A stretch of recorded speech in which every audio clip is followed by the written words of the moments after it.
guys, Alex Sutherland here, and today I've got a new video for you on solving heads-up sit-and-go pre-flop spots. And this is a follow-up to my last video that was called Solving Pre-flop. It's on my YouTube channel. You should check it out. It's free. In that previous video, we looked at solving 7 big blind game trees based on the Working Will Tipton's book. And in this one, I'm actually going to look at a 18 big blind game tree with, limps, min raises, raising limps, not all in 3 bets, multiple post-flop bet sizes, a real full representative solution. So to do that, we need to think a little bit about the complexities of moving from 7BB to 18BB. And the first thing that we're going to need to be a little more careful about is our bet sizing abstraction. In Will Tipton's book, he used the half pot bet size on all streets, and I followed that for our 7BB game tree that we looked at last time. In this deeper setting, we're going to be looking at a stacked pot ratio of 8.5 a lot of the time after both players, or if there's a limp and a check, maybe more like 4.5 after a min raise and a call. But either way, we're going to have a fair amount of post-flop action. So we need to think a little more carefully about our bet sizing. I think we definitely need to include overbet shoves. We'll need to probably think about more sensible post-flop raise sizing. A half pot raise is a little bigger than people tend to do in practice. Usually they do something more like 2.5x over what their opponent's bet was. So if there was a limp, call, check, min bet, you might raise to 2.5 or 3x, something like that. So we need to think about that. I think especially the overbetting on the river, allowing shoves on multiple streets is quite important, because otherwise you're going to de-emphasize the value of having a polarized range with good run-out coverage, which will definitely skew your pre-flop results a bit. And then, of course, I want to talk about the flop subsets abstraction. So last time what we saw was that at 7 big blinds, Tipton's aggregate EV was pretty close. His kind of average outcome was pretty close to the unabstracted 1,755 flop solution that we put up for free in SimplePostflop. But with specific hand combos, the EV layer was kind of good, but the strategy layer wasn't right. He was making mistakes with ace queen, 8-5, other hands, and just some of the average frequencies were even off a bit. But generally at the aggregate level, the solution was good, and it was kind of at the specific, what should I do with ace queen kind of level, it was not.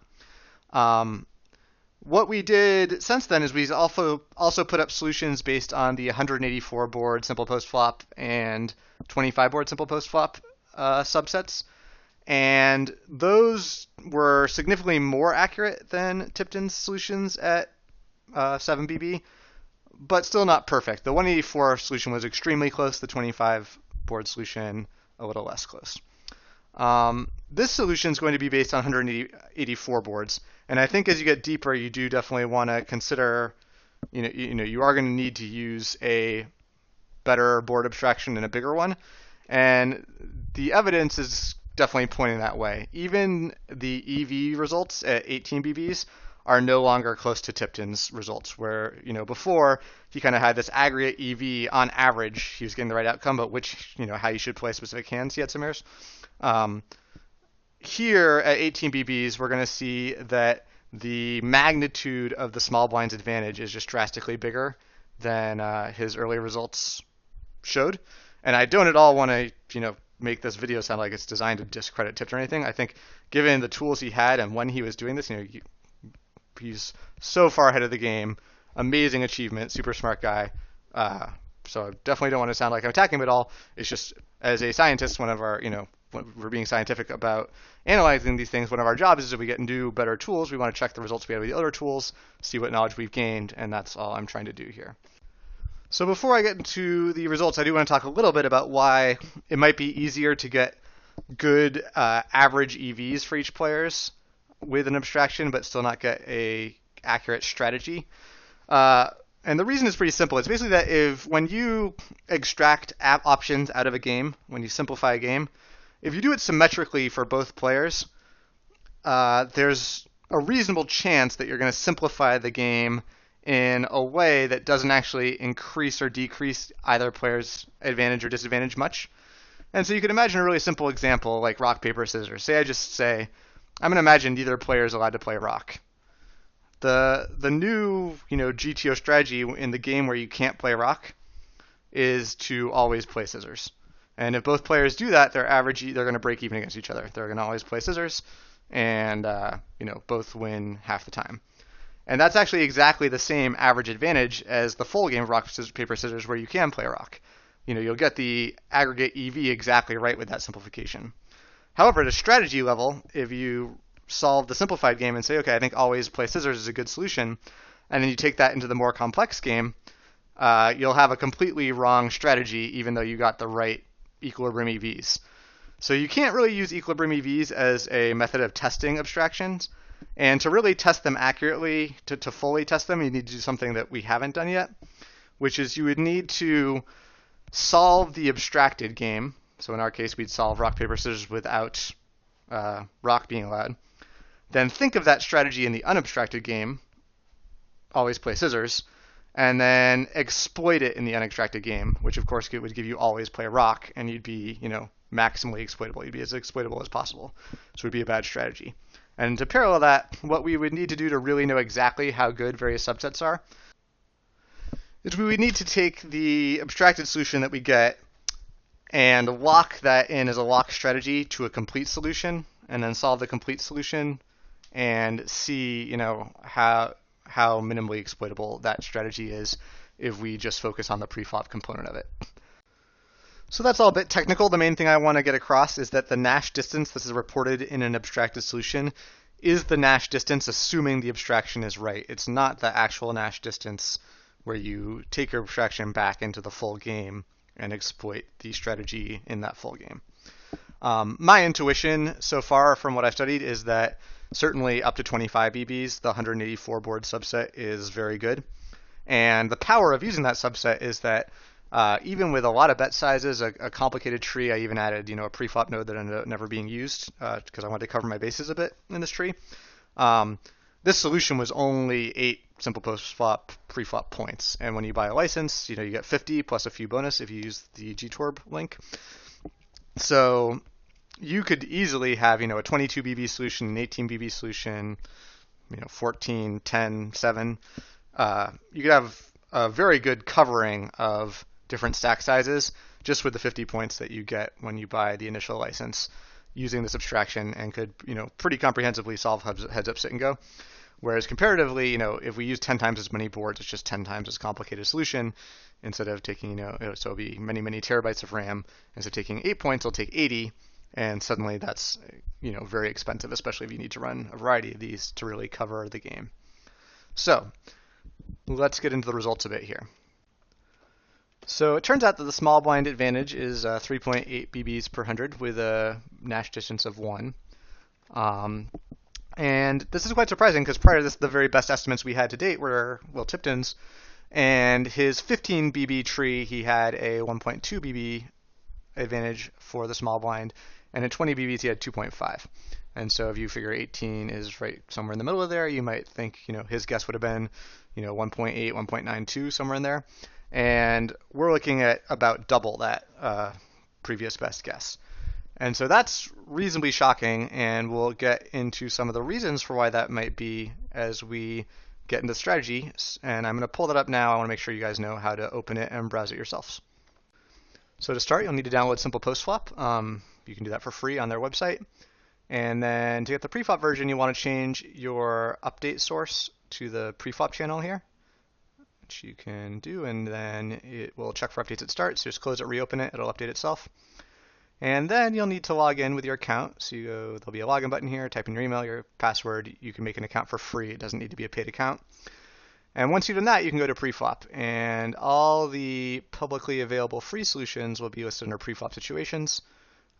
This one's temporarily named Alex, but they're going to change that. And then these 3 are the 7 BB trees with the unabstracted version and the 2 abstractions. And you just double click on a solution to open it. And you can also download the flops and look at every flop component of this solution. And so I'm actually going to do that first just so we can look at the betting tree a little bit. This is a 5-5-7 board where there was a min raise and a call.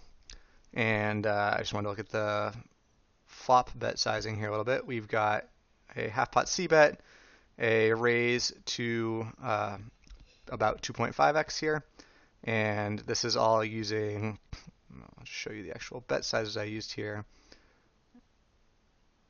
is this one. So it's got 38% raises on each street.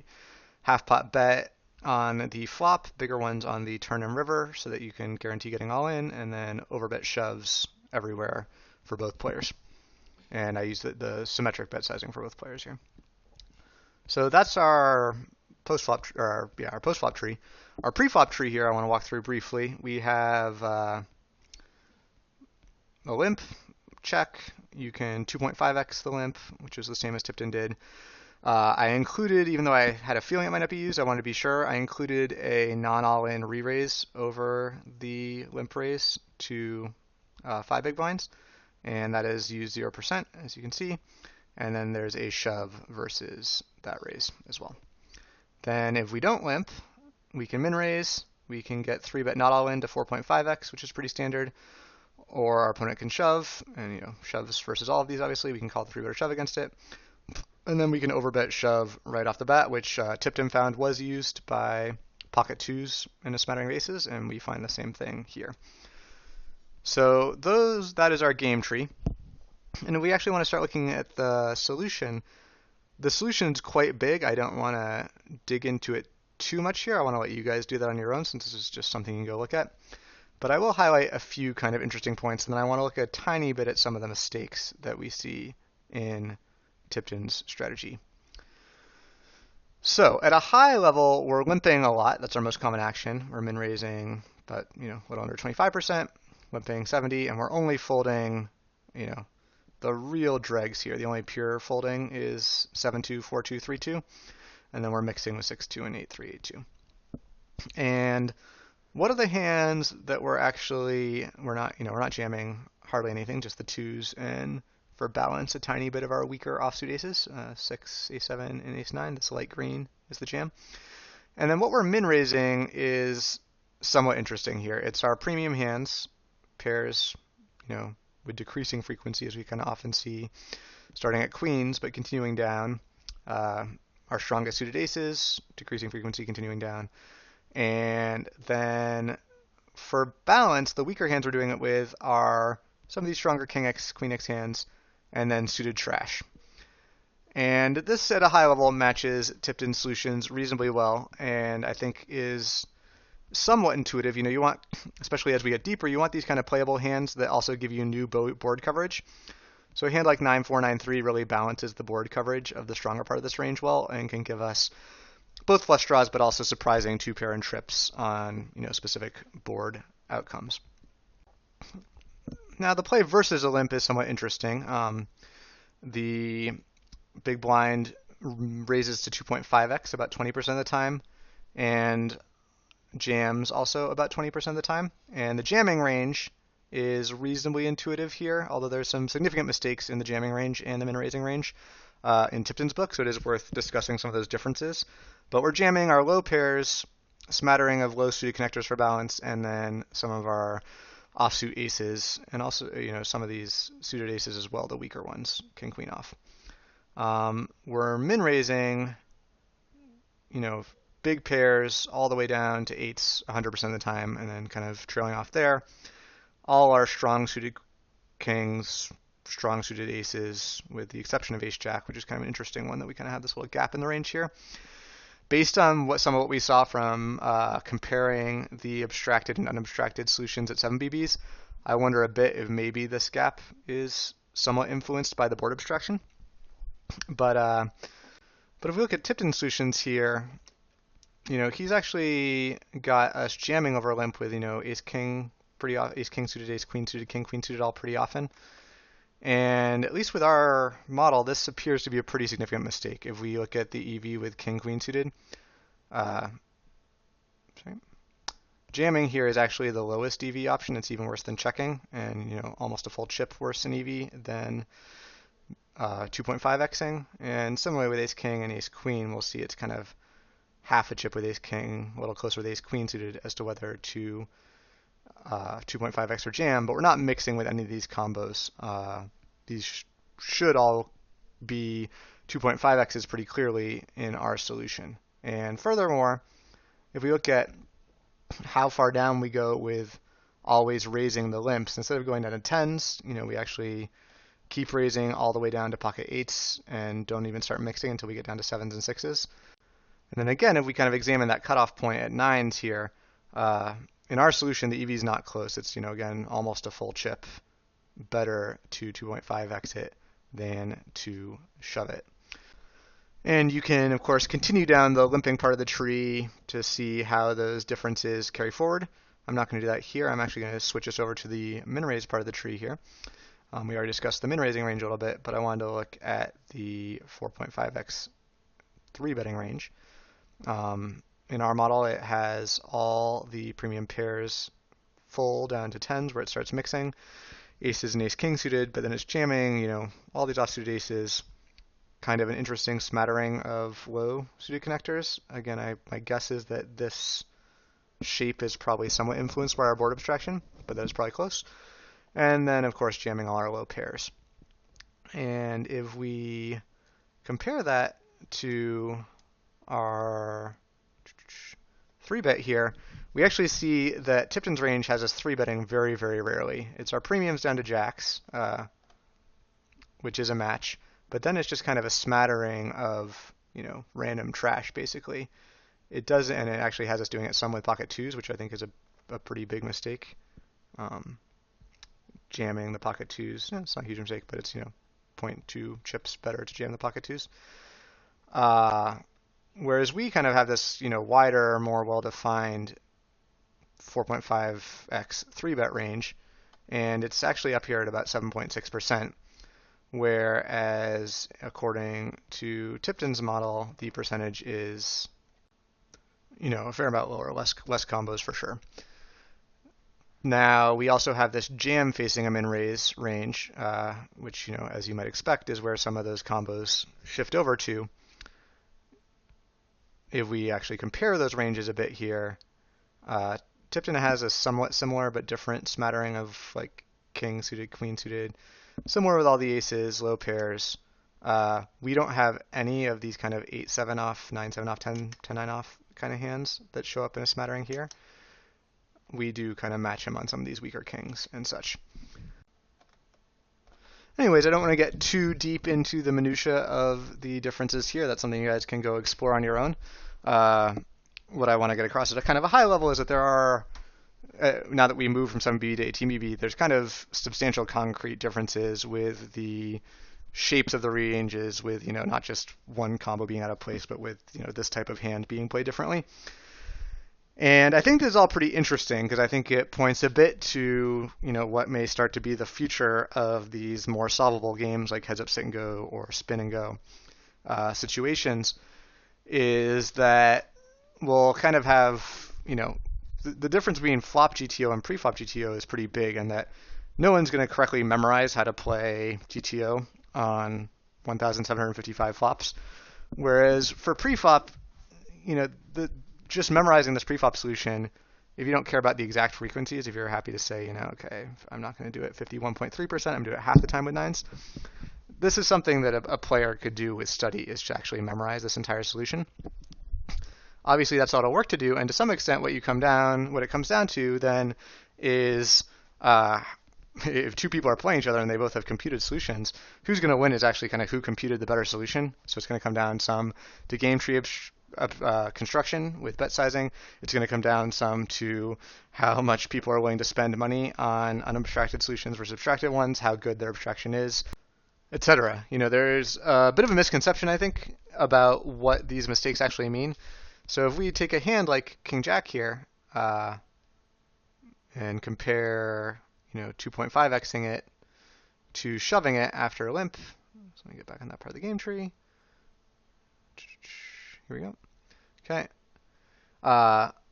We saw that there's this chip differential of almost a full chip here. And that's not against an exploitive opponent. That's just against a GTO opponent. So if we assume that this 184 flop abstraction is, let's for now imagine it's perfect, and you're playing one person who's memorized this solution versus one person who's memorized Tipton's solution, it's not like his strategy is exploitable and that's the problem. It's that the true GTO solution is going to slowly just win money time after time against the lesser quality solution. And how big is that magnitude of winning? Well, we saw that Tipton Solution underestimated the small blind's advantage by a factor of 2. So the person who really has the right solution and has paid for quality on their computation and spent the time building the right game tree is potentially going to have a substantial edge. It's a little too soon to know exactly how big, but this initial research shows it could be quite large.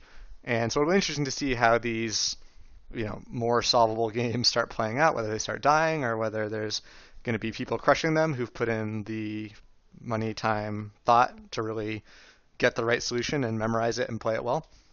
And then obviously post-flop play is still a huge part of heads up, sit and goes, which is not like memorizing a chart's going to be a free win or anything, but it is going to, two players who are otherwise equal, one playing a stronger, better constructed and better computed preflop solution is going to slowly beat his opponent. So I'm going to leave this video there. I'll let you guys all dig into the strategy, and there's a lot of interesting stuff to observe. I was pretty excited when I first started going through it. And please, if you have questions, comments, ideas for what you'd like to see in future videos, post in the YouTube comments, or you can message me on Twitter. I'm going to put up the SimplePostflop link below. That is the GTorb referral link. If you use that and buy a preflop license, you get bonus points. That link will also point you to where you can download the SimplePostflop client so that you can review these free solutions. As always, stay tuned to our blog at blog.gtrrangebuilder.com. I'll post this video there with a little bit of extra text commentary probably. Follow us on Twitter at GTRangebuilder, and subscribe on YouTube to stay up to date as I release new videos. Thanks for watching, guys.